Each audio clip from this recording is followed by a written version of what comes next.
As we headed into this year's upfront, we wanted to find some ways to really embrace content in a way that was more fluid and try and dispel some of the myths that we felt like was still holding back some of our clients' investment in online video. And that was this perception that TV is of a much higher quality than online video, and we don't think that gap is as large as it's perceived to be. So we actually did some in-field research to understand that and really challenge, is the perception of quality of online video versus TV true? And what about advertising that runs alongside it? So the process was to work with a number of focus groups. I believe we had about 1,200 customers and showed them content and told them one was for online video only, one was for television, understand those perceptions and how they were consuming it. And what we really proved out was that quality is in the eye of the beholder, and it's not necessarily on the screen consumed on. There was really no statistical difference between how people were perceiving the content once they saw it outside of their initial perceptions of what it was being shown on. So we could start to prove out that actually the quality is there, and that maybe we should start to push beyond the typical investments in full episode player content into embracing all the short form content that's out there, and look to have a kind of quality stamp on that as well. Then we also looked at advertising and found which similar. Ads are ads no matter where they are.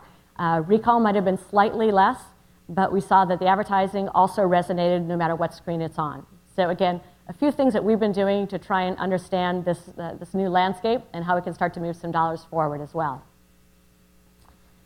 So 3 just takeaways, pretty simple, maybe dumb simple, but ones I think bear repeating, is that as we headed into this year's way of looking at content and making more fluid investments, we really pushed the position that we have to move from TV screen to EV screen. Now this has been happening over the last 4 or 5 years with online video upfronts, happening in conjunction with broadcast upfronts, but this is the year that we felt like tablets, mobile, really started to take a bigger spotlight as well. And for most of our deals, where our partners are allowing it, we're trying to push for every screen, all access, and the fluidity. I'm sure this is something Jerry will talk about a little bit later as well, an area that ABC has really been pushing hard.